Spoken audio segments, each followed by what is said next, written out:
আমার বন্ধুগণ, আমার ভাইরা, দেখেন কোরআনুল কারীমের পাতা নাড়াচাড়া করলে বান্দার সাথে আল্লাহ পাক কালামে হাকিমের কি মহাব্বত ঘটায় দেয়। রব্বে কাবা বান্দার সাথে কালামে হাকিমের কি প্রেম সংযুক্ত করে দেয়। বন্ধুগণ দেখেন কেমন অ্যাটাচড হয়ে যায়। প্রেম প্রীতি ভালোবাসা কোরআনের সাথে দেখেন কেমন লেগে যায়। কোনো দিকে কোনো নজর নাই। আমার বন্ধুগণ গভীর মনোযোগী হয়ে শোনা চাই। এই পৃথিবীর বিশ্ববিখ্যাত একটা বিদ্যালয়ের ঘটনা। বিশ্ববিদ্যালয়ে ছেলেও পড়ে, মেয়েরাও পড়ে, হিন্দুরাও লেখাপড়া করে, বৌদ্ধরাও লেখাপড়া করে, খ্রিস্টানের ছেলে মেয়েও লেখাপড়া করে, মুসলমানরাও লেখাপড়া করে। বাবাজি, খ্রিস্টান মেয়েরা আমার বন্ধুগণ যখন আধা অলঙ্গ হইয়া নগ্ন পরিবেশে আমার বন্ধুগণ নিজেদের অঙ্গ প্রত্যঙ্গ বিভিন্ন জায়গা ব্যবহার করে, তার মানে পর্দার খেলাপ করে, যখন কলেজের দিকে প্রবেশ করে, অনেক টিচার, অনেক স্টুডেন্ট, শিক্ষক, ছাত্র ছাত্রীরা খ্রিস্টান মেয়েদের মধ্যে যারা বেশি সুন্দরী তাদের দিকে আমার বন্ধুগণ তাকায় থাকে, শিক্ষকরাও তাকায় থাকে, ছাত্ররাও তাকায় থাকে। আরে বাবাজি, একজন মুসলমান ছেলের ঘটনা বলতেছি। বাজানরে দাওয়াত তাবলীগের মেহনতে বেশ কিছুদিন ছিল, ইসলামী আন্দোলনও করেছে, কিন্তু দেখেন তার জীবনে কি একটা দুর্ঘটনা। আবার কোরআনের পাতার কারণে আল্লাহ সুঘটনা বানিয়ে দিলে। একটু খেয়াল করে কথাগুলি শোনা চাই। আমার বন্ধুগণ, এই ছেলেটা যখন ওই খ্রিস্টান মেয়েদের দিকে তাকায় না, তার সহপাঠী বন্ধু বান্ধবী সবাই তাকায়।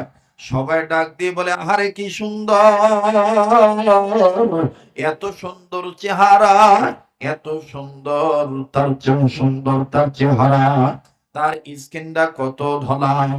বাজানরে যখন সবাই মিলেছে মেয়েটার দিকে তাকায়, টিচাররা পর্যন্ত সবাই তাকায়, আমার বন্ধুগণ সহপাঠী হামসব যারা সাথী সঙ্গী ছাত্র ভাই ছিল, এরা এই নামাজি ছেলেটাকে, দিনদার পরেজগার ছেলেটাকে নজর করে দেখে। আমরা যখন মেয়েদের দিকে তাকাই, এই ভাইটা দেখি অন্য দিকে তাকায়, ভাইটা নিচের দিকে তাকায় থাকে। বন্ধুরা, আমার বন্ধুগণ বুদ্ধি জাগ্রত করলো, যেভাবে হোক একদিন ওরে দেখাইতে হবে। ওকে আমরা বন্ধু মনে করি, ও দেখি দেখতেই চায় না, ওকে আমাদের দেখাইতেই হবে। খুব খেয়াল করে শুনবেন আমার বাপ ভাইরা। এবার যখন এই মেয়েটার দিকে তাকাইতে বাধ্য করা হলো, মুসলিম ছেলেটা, মুসলমান ছেলেটা, কোরআনের পাতা নাড়াচাড়া করনেওয়ালা ভাইটা যখন এই খ্রিস্টান মেয়েটার দিকে তাকাইল, আসলে মেয়েটা অনেক সুন্দরী, যার কারণে মেয়েটার বাপ আর মা, আমার বন্ধুগণ, বাপ ডাকতো এক নাম ধইরা, মা ডাকতো এক নাম ধইরা, আমার বন্ধুগণ, আমার ভাইরা, মা তারে ডাকতো বিউটি, আর বাপ আদর করে তার নাম রাখছি সুইটি। মা ডাকে কি কইয়া, আর বাপে ডাকে সুইটি। এটা ওদের কথা বাদ দেন, আঙ্গুর ফুলাফানি যদি মনে করেন একটু ভালো হয়, দেখতে নাদুস নুদুস হয়। তা আমরাই তো অনেক সময় দেখবেন যে এরকম করে উঁচা, এরকম করে একটু নাপ পারাই, কখনো বুকে ধরি, কখনো মনে করেন ঠোঁটে নেই, কপালে চুমা দিই, আর কত সুন্দর কোন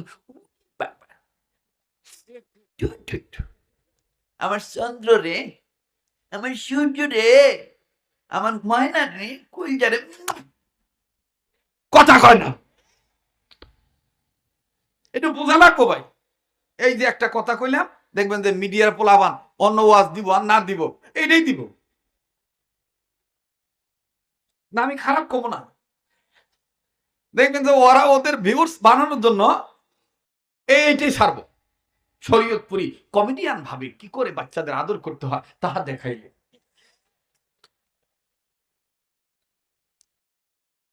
খালি এই এতটুকু ঘটনাটা খালি ছাড়বো, কিন্তু পুরা ঘটনা প্রচার করব না। আল্লাহ আল্লাহ মিডিয়ার ভাই কর্মীদেরকে সঠিকটা প্রচার করার তৌফিক দান করে। কথা বুঝাইতে গেলে অনেক এক্সাম্পল, উদাহরণ দিতে হয়, মেসাল দিতে হয়। ঠিক না ভাই? আর আপনারা অনেকেই জানেন যে আমি আগে থেকেই একটু খুলুম খোলা কথা বলাবো, বাচ্চা ব্যাংকে ওয়াজ বুঝিয়ে দিই। কি চলবো কি চলবো না? পিছনে বাইরে কি ঘুমায় গেছেন নাকি? তো একটু পিছন থেকে জোরে কোন তো আল্লাহু আকবার। না আওয়াজ কম আসতেছে, আবার পিছনে বাইরে বলেন তো আল্লাহু আকবার। এবার পিছনে বাইরে চুপ থাকেন, সামনের বাইরে বলেন আল্লাহু আকবার। এবার সামনে বাইরে পিছনে বাইরে মিলে জিরা বলেন আল্লাহু আকবার। মুসলমান বন্ধুগণ আমার, ছেলেটার চেহারা সুন্দর হওয়ার ফলে মা তাকে আদর করে ডাকে বিউটি, আর বাপে তারে আদর করে ডাকে সুইটি। এই বিউটি অ্যান্ড সুইটি যখন সুন্দর চেহারা নিয়ে কলেজে যায়, সব শিক্ষক এবং স্টুডেন্ট ধর্ম বর্ণ নির্বিশেষে সবাই তার রূপের লাবণ্য, তার সৌন্দর্য দেখে, দলা চামড়া দেখে, চাকচিক্যময় পোশাক দেখে সব আমার বন্ধুগণ ওই দিকে তাকায় থাকে। মুসলিম ছেলেটাকে একদিন তাকানোর জন্য বাধ্য করলো। এই নামাজি ছেলেটা বিউটির দিকে তাকাইলো, নামাজি ছেলেটা সুইটির দিকে তাকাইলো। আমার বন্ধুগণ তাকানোর পর বন্ধুরা দেখতেছে, এখন আর চোখ ফিরায় না, ভিন্ন দিকে কোনো খেয়াল করে না। বন্ধুরা ডাক দিয়ে কয়, কিরে ভাইয়া, এতদিন দেখোস না, এখন দিয়ে দেখতে যাইয়া আর আমাগো চিনোস না, ওদিক থেকে চোখ ওই সরাস না, কি ব্যাপার, খুব সুন্দর লাগছে বুঝি? ছেলেটা চোখের পানি দরদর করে ছেড়ে দিয়া কান দেয়া ডাক দিয়ে বলে, বাইরে তোরা যেইটা মনে করছ আসলে সেইটা না। তোরা ভাবছস আমি তার সৌন্দর্য দেখে বিমোহিত হইয়া, মোহিত হইয়া আমি তার সৌন্দর্যের পাগল হইয়া আমি অস্থির হইয়া গেছি, তার সৌন্দর্য দেখে কান্দি। না না না, তোরা এতদিন বলছ পৃথিবীতে এরকম সুন্দর নারী মনে হয় নাই। আমি তোদের কথা শুনি আর এই মেয়েটার সৌন্দর্য চেহারা দেখে, চেহারার সৌন্দর্য দেখে কাঁদতেছি। আর আমার আল্লাহর শুকরিয়া আমি আদায় করতেছি, আল্লাহ এই মেয়েটা খ্রিস্টান মেয়ে, এই খ্রিস্টান মেয়ে তো কি সুন্দর, এর চাইতো নাকি বেশি সুন্দর করে তুমি বানাইছ পয়গম্বর ইউসুফ নবীকে। এত কি সুন্দর, এর চাইতে আরো বেশি সুন্দর করে নাকি আল্লাহ তুমি বানাইছো পয়গম্বর ইউসুফকে। এবার বন্ধুরা ডাক দিয়ে কয়, ইহন তুই কোরআনের পাতা লই আইছস। শুনতেছেন তো আপনারা? দেখবেন যে আমাদের সমাজে অনেক ছেলে ভালো থাকতে চায় কিন্তু সঙ্গী সাথীদের কারণে ভালো থাকতে পারে না। কেনা কথা কয়ে দোকানদার তো সিলাইতেছে, আজীব কারবার।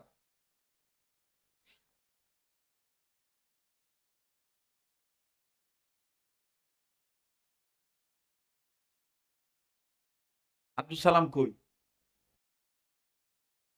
এতগুলা মানুষ এখানে ওয়াজে বসে রয়েছে, কত সুন্দর পরিবেশ, আলোচনায় ব্যাঘাত ঘটায়। কিছু মানুষ আছে ওয়াজ মাহফিলে জিন্দিগি তো মনে লাড্ডু খায় নাই, জিলাপি খায় নাই, এনে আইলেই খালি জিব্বা খালি পানি পড়েই যায়, ঠিক না?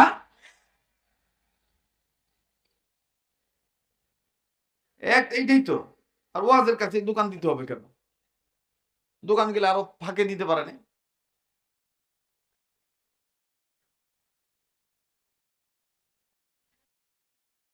লোকজন নাই, আপনি স্বেচ্ছাসেবক নাই।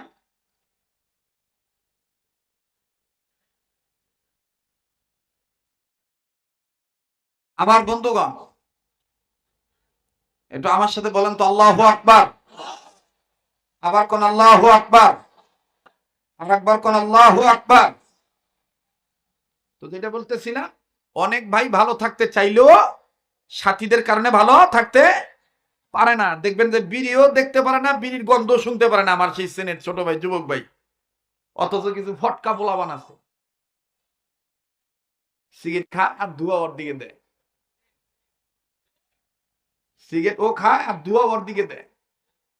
ও তখন কয়, হট হট, এটা আমি সহ্য করতে পারি না। এভাবে কয়। তো তো আমার চিন্তা করে দেখ কাজে ঠিক আছে, আমি এর চাইতে দামিটাও খাইতে পারি। পরের দিন আবার কিনছে দামিটা। তো পরের দিন আবার বন্ধু আইছে, আবার পরে এখন দুয়া আর দিকে দিছে বা ওর দিকে দিছে, ওই দিন আর সেন্টা গন্ধ নাই। ও কইতেছে কিরে, গতকালকে একটা ভোসকা গন্ধ কইছে, আজকে দি কোন গন্ধ নাই। কয় তুই কি মনে করছস কালকে এইটা, এটা সাদাটা, সাদাটা, তার মানে সাদা বেনসনে বেশি গন্ধ নাই। যারা এটা খায় ওরা বুঝতে পারবে। এ তখন ডাক দিয়ে কয় গন্ধ যেহেতু নাই, দোস্ত একটা টান দিত। কয় না আমার মাথা ঘুরে, আরে বেটা মাথা ঘুরে না। পরে না না না এটা মুখে নিলে বাইক গেলে আব্বা আম্মা দরা খায়, আমি ভাত খেবার গেলে মা বাপ আমার সামনে আসলে মুখের গন্ধে দরা খেয়ে দেবো। দামি গজেন আছে, সুইংগাম আছে, কথা কয় না। এই তখন অল্প করিয়া একটা টান দেয়।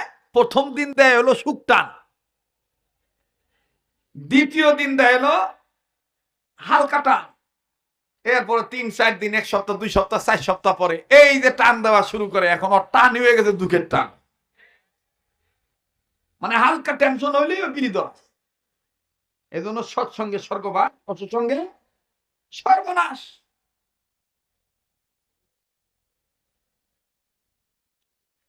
মোহতারাম হাজিরিন, তো এবার ডাক দিয়ে কয় এহেন তুই কোরআনের পাতা নিয়ে আইলি, তোরে আমরা কই কি আর তুই কসকে। তো কয় না ভাই, তোরা জানোস না ভাই, ও তো কি সুন্দর মহিলা, এর চাইতে বেশি সুন্দরী, বেশি সুন্দরের অধিকারী ছিলেন আল্লাহ তাআলা পয়গম্বর ইউসুফকে বানাইছে। তার চাইতে আরো বেশি সুন্দর করে আল্লাহ বানাইছেন আমার আপনার নবী মুহাম্মদ সাল্লাল্লাহু আলাইহি সাল্লামকে। সুবহানাল্লাহ বলেন। এবার সাথীরা ডাক দিয়ে কয় এনে তোর ওয়াজ হুনবার রাহি নাই, পারবি এরকম একটা সুন্দরী বউ বিয়ে করতে? এখন দিছে পার, মানে টিটকারি করতেছে। এখন সে ছেলেটা, সব মানুষেরই তো একটা আত্মমর্যাদা আছে, কম আছে না? আর আমাদের দেশে কিন্তু দেখবেন বিবাদ, মারামারি, বিভাজন, হটকারিতা, এই খুন খারাপি, এই টুকটাক বিষয় নিয়ে লাগে। বেড ধরে চ্যালেঞ্জ করে, ওরে বিয়া করা পারবি, ওরে বিয়া করা পারলে আমি তোর এইটা করবো সেইটা করবো। তোর এরকম যখন বেড ধরছে, বাদি ধরছে, এখন ছেলে আস্তে করে টুপিটা খুলে সব কিছু বাদ দিয়ে কইতেছে তোরা যদি রাজি থাও দেখ আমি ওরা ডাইরেক্ট বিয়ের প্রস্তাব দিব। এবার কাছে যায় বলতেছে hello beauty and sweetie, I love you, very very love you, আমি তোমাকে অনেক ভালোবাসি, তুমি যদি রাজি থাকো আমি তোমাকে বিবাহ করতে চাই। এখন মেয়েটা সৌন্দর্যের অহংকার না করিয়া মেয়েটা কইতেছে আমিও তো তোমাকে চাই। বলে কেন? আমাদের এই কলেজে, এই ভার্সিটিতে সবচেয়ে তোমার মেধা তালিকায় তোমার রেজাল্ট ভালো, মানে তোমার মেধাটা অনেক ভালো, তুমি প্রত্যেকটা ক্লাসে অনেক আগ থেকেই ফার্স্ট ক্লাস, ফার্স্ট বয়, অর্থাৎ আমি তোমাকে চাই। কিন্তু সমস্যা একটা। বলে কি সমস্যা? তুমি খ্রিস্টান, আর আমি খ্রিস্টান, তুমি মুসলমান, আমার বাপ তো এটা মানবো না। এখন ছেলে ডাক দিয়ে কইতেছে যদি তোমার বাপ না মানে আমি মানাইতে বাধ্য করবো, আমি রাজি আছি, তুমি অনুমতি দাও, আমি তোমার বাপের কাছে আগেই না। আজকে রাত্রে যাই আমি আমার বাপের বুঝাই, আমার বাপ যদি অনুমতি দেয় তাহলে তুমি যাইবা। আমি কিন্তু আপনাদেরকে বুঝাইতে চাইতেছি লতা পাতা, হাতা পাতা নাকি কোরআনের পাতা, এই বিষয়টা বোঝানো, মনে থাকবো তো কথাটা, পয়েন্ট হারাইবেন না। ও মুসলমান, বিধর্মীরা যতই সৌন্দর্য হোক, ওই দেখবেন গাইটা দেখবেন হয় লতা পাতা, নাইলে হাতা পাতা, আর নাইলে তেজপাতা। আর মুসলমান যতই গরিব হোক, গাইটা গুইটা দেখবেন যে কোরআনের পাতা। এবার গেছে ম্যাডাম, গেছে বাড়িতে, ম্যাডাম বাড়িতে যাইয়া সারা রাত ঘুমায় না। তো মা ডাক দিয়ে কি হয়েছে আমার কাছে কয় মা এরকম এরকম এরকম এরকম ঘটনা, একটা ছেলে পাগল হয়েছে আমার জন্য, তো আমিও সেই ছেলেটাকে পছন্দ করি। এখন মা তো এই কথা শোনার পরে বলতেছে এখন সমস্যা কোথায়? আব্বা তো মানতে পারবো না, আব্বা তো রাজি না, আব্বা তো মনে রাজি হইব না, কারণ ছেলেটা মুসলমান, আমি হইলাম খ্রিস্টান। মা ডাক দিয়ে করতেছে তুই যদি রাজি থাকস তাহলে তোর বাপের ম্যানেজ করার দায়িত্ব আমার। তাহলে তো ঠিক আছে। এবার মা যেভাবে হোক তার স্বামীরে বুঝাইছে। বাপও দেখেনি এমন চালাকের চালাক। বাপ ডাক দিয়ে কইতেছে, আমার মেয়েকে বলে দাও সে যেন এই ফালতু একটা টেনশন করে মাথা নষ্ট না করে, বলে দিও ও যেহেতু চয়েস করছে ছেলেরা আমার বাসায় কালকে আসতে বললো, আমি কিছু শর্ত দিব, শর্ত মাইনা নিলেই ওর কাছে বিউটি তুলে দেবে। এখন মা যায় কইছে এই ঘটনা, বিউটি তো সেই খুশি। সকাল হইব কোন সময়, ক্লাসের টাইম আসবে কখন, তো ক্লাসে মানে কলেজে যাইয়া আগেই ওই ছেলের তালাশ ক্লাস। ছেলেও কিন্তু ছেলে যাও ভুলে যাইতে চাইছে, বন্ধুরা কিন্তু ভুলে যাইতে দেয় না। সারা রাত খালি মেয়ের প্রশংসা করছে, দোস্ত পাবি না এই জিনিস, আর কই পাবি, এই বক্কর চক্কর এই সেই কথা বুঝেন নাই। কিন্তু এই ছেলেরা তো আর জানে না, দেখ না সব হলো কচু পাতার পানি। কি পাতার পানি? কচু পাতার পানি। এবার আস্তে করে সুন্দর করে বুঝাইয়া সকালবেলা ছেলেটা আসছে, ছেলেটার সাথে মেয়েটার দেখা। মেয়েটা বলতেছে, আমার বাবা তোমাকে বাসায় দিতে বলছে, বাবা তোমার সাথে কিছু কথা বলবে, তুমি যদি এই শর্তগুলো মেনে নাও তাহলে আব্বা তোমার হাতে আমাকে তুলে দিবে। ছেলেটা বলতেছে আমি এক্ষুনি যাব। মেয়ে বলতেছে চলো। চলে গেছে। যাওয়ার পরে এবার ছেলেটা ঢোকার পরেই ভিতর দিয়া দরজা আটকায় দিছে, এই বিউটিরে বাইরে রাখছে। বিউটি মনে করছে বাপ মা আমার ভালোবাসার মানুষটাকে মনে মেরে ফেলবে। এরকম ঘটনা ঘটে না? তোমার জন্য গুনাহ করা হয়েছে, এই শুকরের গোশত তুমি খাইয়া প্রমাণ করবা তুমি খ্রিস্টান। ছেলে বললো আর কি শর্ত? আপনাদের কি কষ্ট হইতেছে? ছেলে বললো আর কি শর্ত? বলে আরেকটা শর্ত হইলো, তুমি যে খ্রিস্টান হয়ে গেছো, এই ওয়ার্ল্ডের ভিতরে সবচেয়ে দামি কোম্পানির মদ আমি তোমার জন্য ক্রয় করে আনছি। এই মদ তুমি পান করবা এবং এই মদ দিয়ে তুমি গোসল করবা, এবং এই মদ দিয়ে গোসল করার কারণে তোমার যে পশম ভিজে যাবে, চুল ভিজে যাবে, এই চুল এবং পশমের শরীর, তোমার শরীর মোছার জন্য আমি একটা ভিন্ন ধরনের একটা তলে আনছি। এই তলেটার ব্যাখ্যা আমি দিলাম না, তলে বুঝেন তো, মানে এই যে আপনার গামছা ধরেন আর কি, এটা আনছি। এটা কোন গামছা এটা আমি বললাম না, এখানে অনেক মুরব্বীরা আছে, ডাক দিয়ে কয় যে এই গামছা আনছি, এই গামছা দিয়ে তোমার মুছতে হবে, তাইলে বুঝতে পারবো যে তুমি অরিজিনাল খ্রিস্টান হয়ে গেছো। বলে আর কি শর্ত? বলে আর একটা শর্ত হলো তোমার মুখে যে লম্বা দাড়ি, এই দাড়ি তোমার কেটে ফেলে দিতে হবে, দাড়ি রাখা যাবে না। বলে আর কি শর্ত?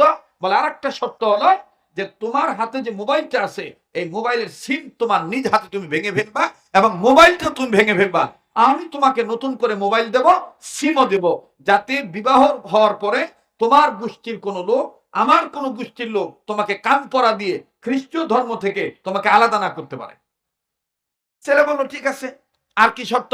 বল আর একটা শর্ত হলো বিবাহ করার 7, 8, 10 দিন, 12 দিন, 15 দিন পরেই, এর মধ্যেই 1 মাসের মধ্যে, 2 মাসের মধ্যে, 3 মাসের মধ্যে, যতদিন লাগে যত দ্রুত সম্ভব তোমাকে আমি ভিসা করে দেব, পাসপোর্ট রেডি করে দেব, তোমাকে আমার বিউটিকে নিয়ে এই দেশ থেকে দেশান্তর হতে হবে, যেখানে খ্রিস্টীয় মিশনারি আছে, ঘরে ঘরের মানুষ খ্রিস্টান, সেই রাষ্ট্রে তোমার বসবাস করতে হবে, এবং আমি তোমার যোগ্যতার বলে তোমাকে চাকরি ব্যবস্থা করে দেব।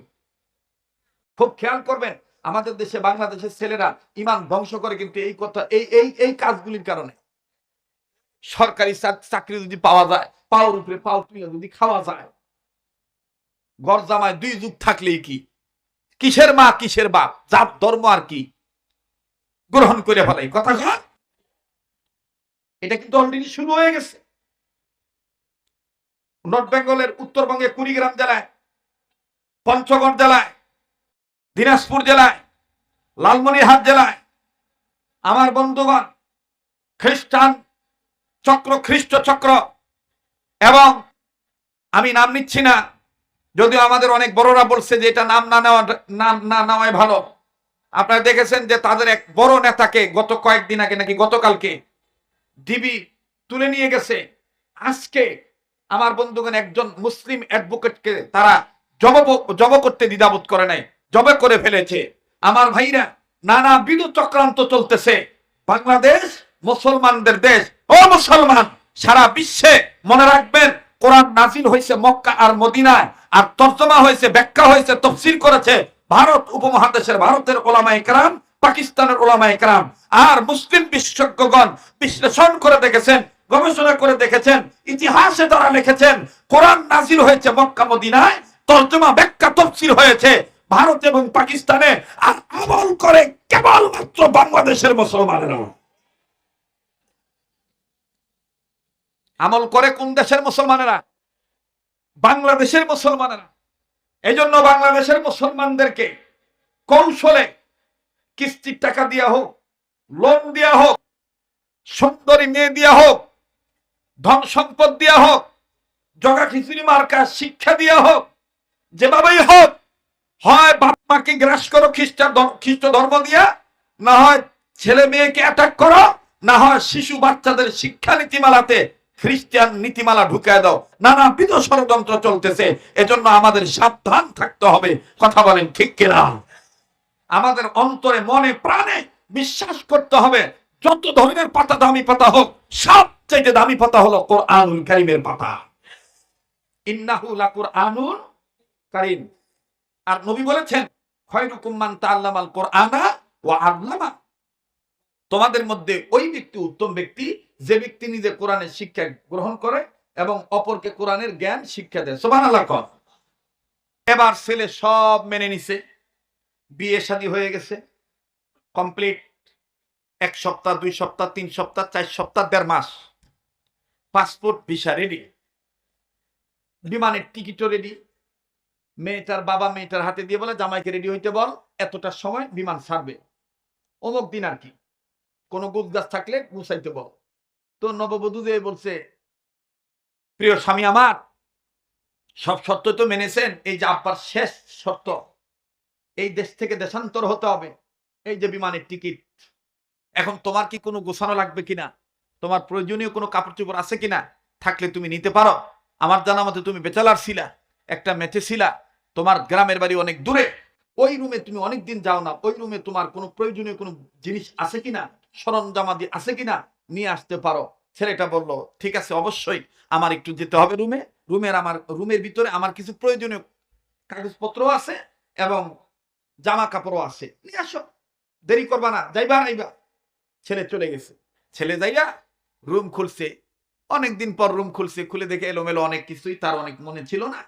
কাপড় চোপড় যা আছে নিচে গুছাইছে, নেওয়ার পরে দক্ষিণ পশ্চিম কর্নারে এই ছেলে প্রতিদিন ফজর নামাজ পড়ে যে কোরআন তেলাওয়াত করত, যে কোরআনের পাতাটা নাড়াচাড়া করত, এই 30 পারা কোরআন শরীফের একটা কপি দক্ষিণ পশ্চিম কর্নারে কাপড় দিয়ে ঢাকা। এই ছেলেটা মনের অজান্তে ওই কাপড়টা সরাইছে মতনই ওই কোরআনটা দেখে ফেলছে।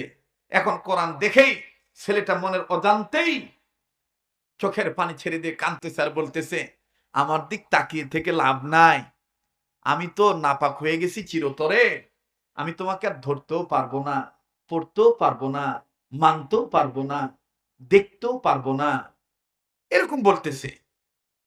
আমি নাপাক হয়ে গেছি, আমি বেঈমান, আমি খ্রিস্টান হয়ে গেছি।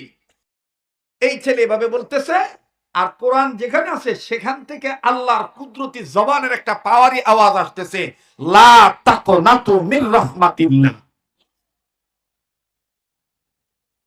লা তাকনাতু মির রাহমাতিল্লাহ, আল্লাহর রহমত থেকে আসো। এখন এই ছেলে বলতেছে যে, কে দিল এই আওয়াজটা, কে দিল, কোথা থেকে আসলো। আবার আওয়াজ আসতেছে, গফুরুর রহিম, গফুরুর রহিম, গফুরুর রহিম, গফুরুর রহিম, এভাবে আওয়াজ আসতেছে। এই ছেলে বলতেছে, আচ্ছা বুঝছি, অনেকদিন পড়েছি তো, আমাকে একা যেতে দিতে চাচ্ছ না, তুমি আমার সাথে যেতে চাচ্ছ তাই না, কিন্তু আমি তো তোমাকে পড়তে পারবো না।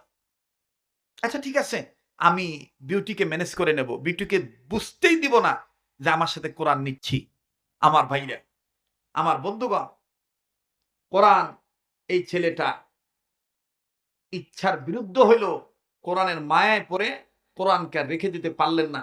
কোরআনকে মোটা কাপড় হাতে দিয়া সুন্দর করে কোরআনটা নিলেন, নিয়ে ব্যাগের ভিতর নিছে, লুকায় নিছে যাতে বিউটি না বুঝে। চলে গেছে বিদেশে। কষ্ট হচ্ছে আপনাদের? বিদেশে চলে গেছে।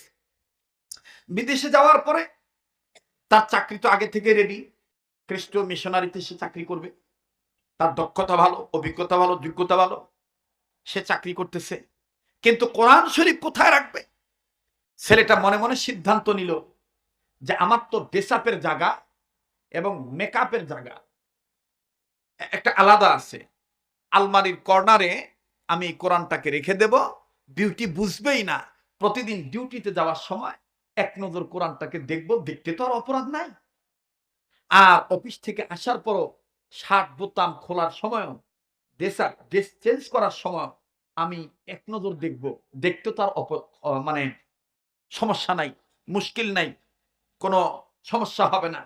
এই নিয়তে ছেলে প্রতিদিন সকালে যাওয়ার সময় এক নজর খালি কোরআনটা দেখে যায়, আসার পরে আবার কোরআন দেখে যায়, কোরআন দেখে যায়, আইসাও কোরআন দেখে। আমার বন্ধুগণ, আমার ভাইরা, দেখতে দেখতে যাইতে যাইতে সময় চলে গেল 6 মাস। 7 মাসের সময় এই নব্য খ্রিস্টান হওয়া ছেলেটা, আমার বন্ধুগণ, আসতে একদিন ওভারটাইম অনেক সময় অফিসে থাকতে হবে। ওই দিন আবার বিউটি মনোনিবেশ করেছেন তার ঘরের ময়লা বালি ধুলাবালি যা আছে প্রত্যেকটা রুম পরিষ্কার পরিচ্ছন্ন করতে হবে। কাজের বুয়া গৃহ পরিকা যিনি আছেন, এই গৃহ পরিচারিকাকে ডাক দিয়া বলতেছেন, ঘরের কোনা কান্তিতে যেখানে যা আছে সব বের করে পরিষ্কার করবা। আরে বন্ধু,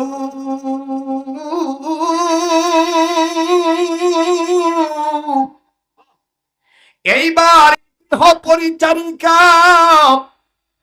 কাজের বুয়া 1 number room, 2 number room, 3 number room যখন পরিষ্কার করতে যায়, হঠাৎ করে রুমের কর্নারে নজর করে দেখে আলমারির এক সাইড কর্নারে আমার বন্ধুগণ মোটা একটা কিতাব দেখা যায়।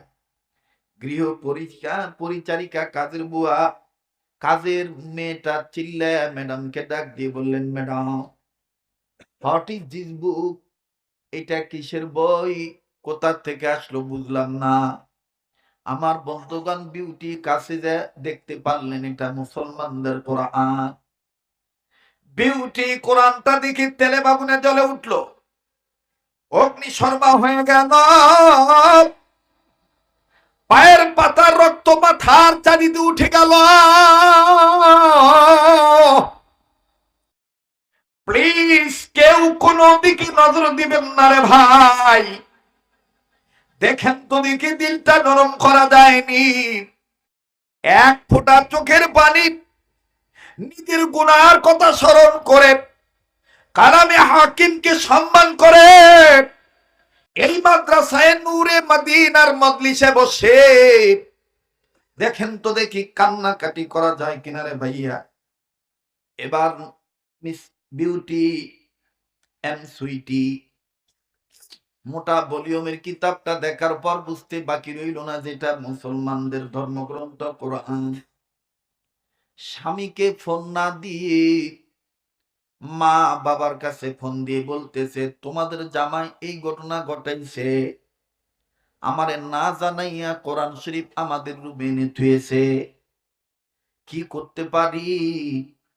বিউটির মা আর বাপ ডাক দিয়ে বলল, কোনো কিছু করার নাই, স্বামীকে যদি তুমি তোমার মতন করে খ্রিস্টান হিসেবে রাখতেই চাও, জলদি জলদি করে কুইক জলদি জলদি করে বাজান বাপ মা বলে দিল কোরআনটা নিয়া নির্ধারিত ময়লাযুক্ত ডাস্টবিন ফেলে দিয়ে আসো।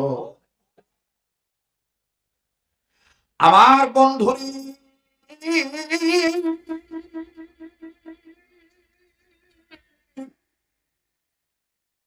মিস বিউটি,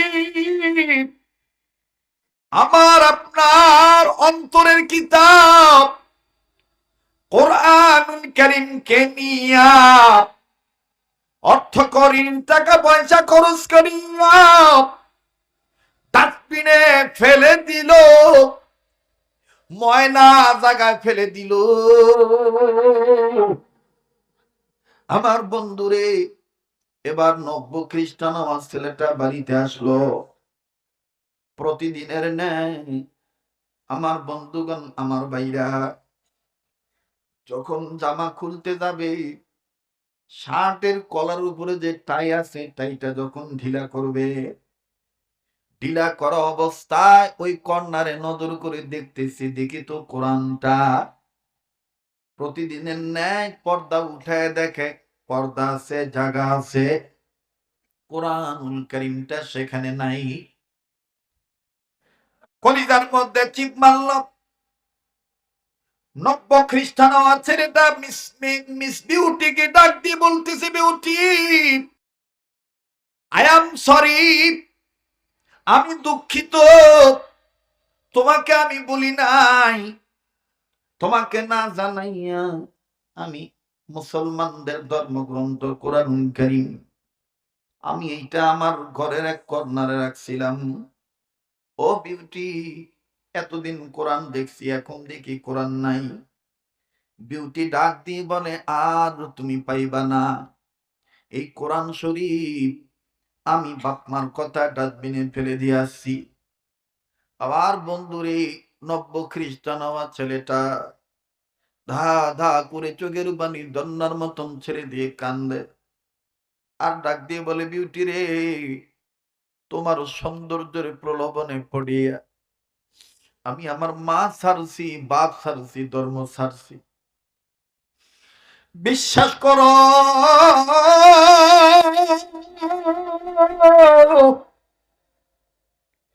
এই কোরআন আমি তোমাকে বিয়ে করার পর হইতে অত পর্যন্ত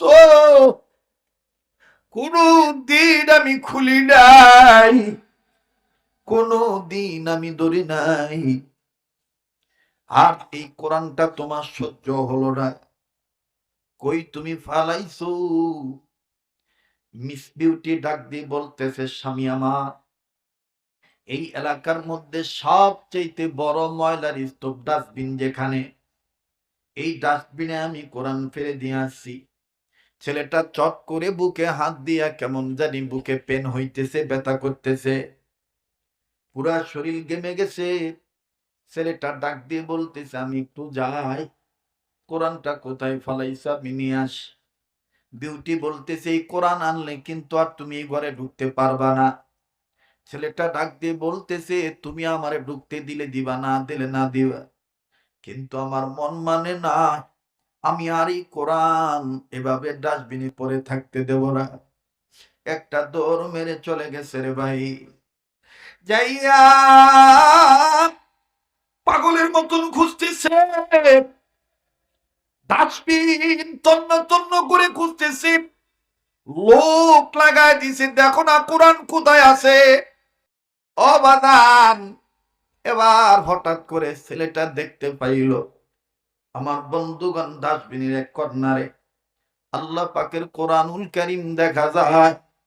এই মুসলিম ছেলেটা, নব্য খ্রিস্টান হওয়া ছেলেটা কোরআনকে ডাক দিয়ে বলতেছে, কেমন লাগে, কি কারণে তুমি আমার সাথে আইছিলা, এখন নিজেই তো অপমান হইয়া গেলা, না আইলে তো আর এইরকম নোংরা জিনিসে তোমার পরে থাকতে হইতো না।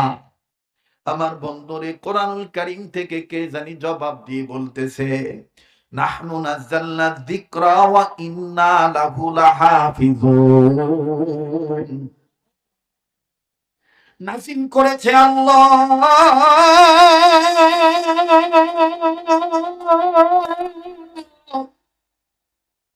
হেফাজত করবেন আল্লাহ।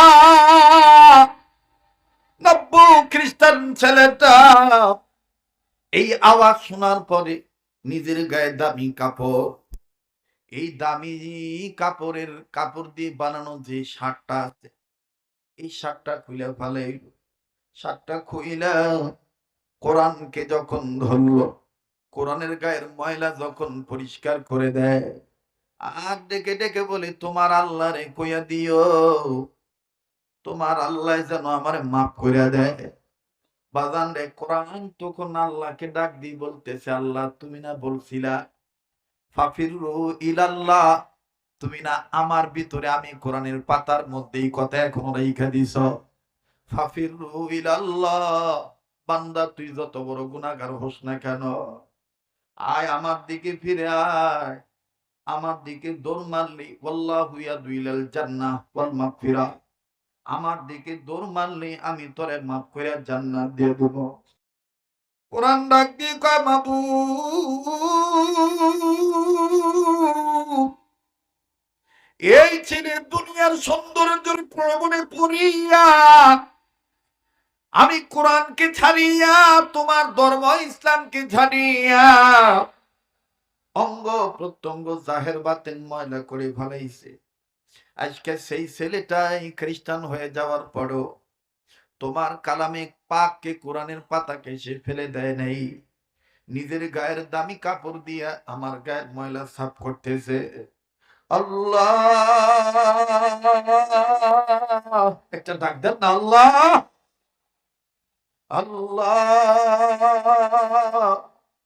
আমি কোরআন বলতেছি, তুমি জান্নাতি পানি দিয়া, তুমি রব্বে কারিম গফুর গাফফার মাগফিরাতের পানি দিয়া এই ছেলেটার জাহের বাতের ময়লা পরিষ্কার করে দাও না আল্লাহ, দাও না আল্লাহ, দাও না আল্লাহ। আমার বন্ধুগণ, আমার ভাইরা, নাপাক থাকিয়াও যদি নবীর প্রেমে, কোরআনের প্রেমে, আল্লাহর প্রেমে জীবন দেওয়া যায়, আল্লাহ পাক নিজেই কুদরতি পানি দিয়া তাকে গোসল করে জান্নাত দিয়ে দেয়। বাস্তব প্রমাণ আমার বন্ধুগণ হাদিসের মধ্যে পাওয়া যায়। বীর হানজালা রাদিয়াল্লাহু তাআলা আনহা ফরজ গোসল করার জন্য পানির কাছে গিয়েছে। একটা লোকও বাজান এদিক সেদিক তাকাইবেন না।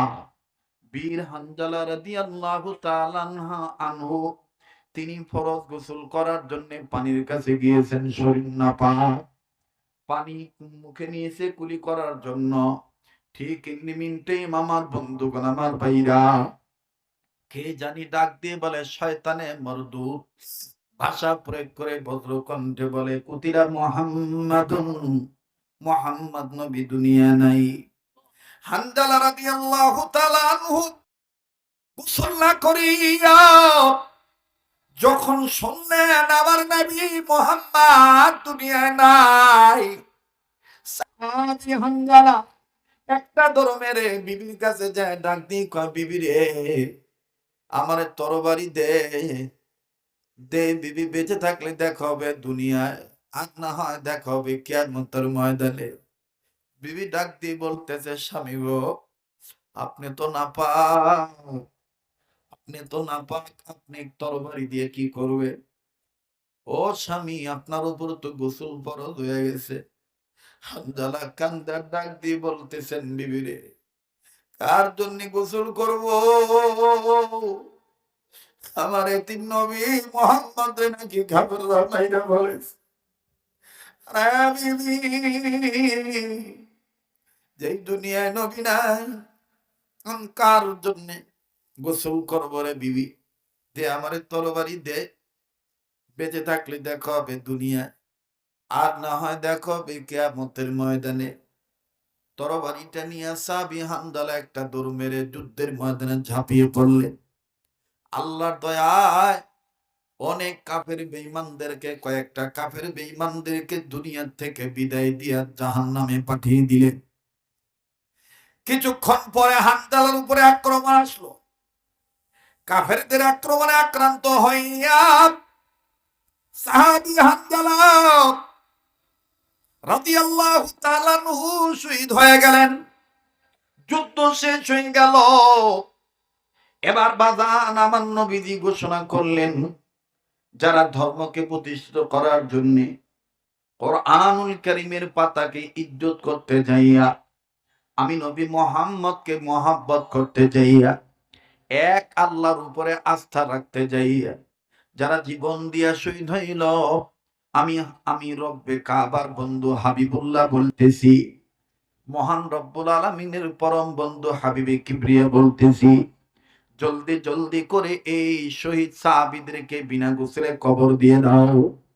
সমস্ত সাহাবীদের লাশ খুঁজে খুঁজে বের করা হলো। ও বাদান, কবর দিয়ে দিবে। ঠিক ইন টাইম বহু দূর থেকে একদম মা আউলা ক্যাসিল পাগলি বিদেশে চিৎকার দিয়ে ডেকে ডেকে বলতেছেন, নবী গো, সব সাহাবীদেরকে বিনা গোসলে কবর দেন, আমার স্বামী হানজালারে বিনা গোসলে কবর দিয়েন না। আমার স্বামী না পাক, স্বামীর উপর গোসল ফরজ হয়ে গেছে। নবী আমার ডাক দিয়ে বলল, কেন? ডেকে ডেকে বলতেছেন, নবী গো, আমার স্বামী আমাকে ব্যবহার করেছে, ফরজ গোসল করার জন্য পানির কাছে গিয়েছে, কে জানি বলছে আপনি নবী নাকি দুনিয়ায় নাই।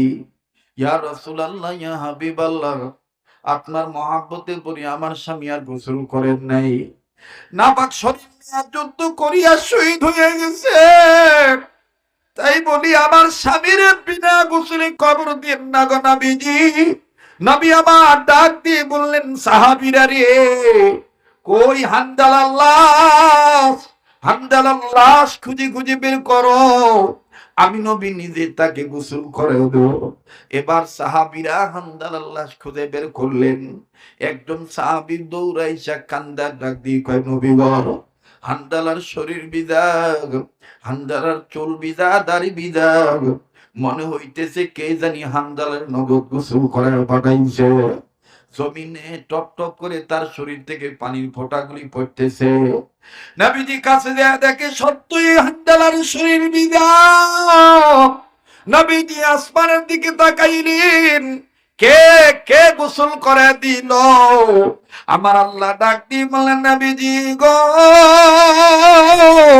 যেই হানজালা আমি আপনি নবীর মহাব্বতে পড়িয়া আমি আল্লাহর ধর্মকে প্রতিষ্ঠিত করতে যাইয়া গোসলের কথা বইলে যে জীবন দিয়া শহীদ হইতে পারলো, আমি এই আল্লাহ এই হানজালারে আসমানের উপরে উঠাইয়া জান্নাতের পানি দিয়া ফেরেশতাদের মাধ্যমে গোসল করে আপনার কাছে পাঠায় দিলাম। বাজান রে, এবার এই লোকটা মিস বিউটির স্বামী কোরআন শরীফ সুন্দর করে মুছে পরিষ্কার করে উন্নত মানের পারফিউম ব্যবহার করে কোরআন শরীফটা দামি কাপড় দিয়ে পেঁচাইয়া বুকে ধরিয়া বিউটির কাছে যা যখন দাঁড়াইলো, বিউটি বলতেছে, খবরদার, তুমি আর এক পা আগাইবা না। বাপমা বলেছে, হয় এই বাড়িতে কোরআন থাকবে, নাইলে তুমি থাকবা। আমার ভাইরা, মুসলিম থেকে খ্রিস্টান হওয়া ছেলেটা চোখের পানি ছেড়ে দিয়ে বলে, তুমি তোমার বাপমার কথা শুনে যেহেতু আমাকে ভালোবাসো, তাইলে তুমি শুনে নাও, যেই বাইবেল ধরে তোমার বাপকে সাক্ষী রেখে কোরআন ছেড়ে দিয়েছিলাম, এই কোরআন বুকে নিয়া তোমাকে সাক্ষী রেখে বলে দিচ্ছি, আমি আর খ্রিস্টান থাকবো না, আমি মুসলমান হয়ে গেলাম।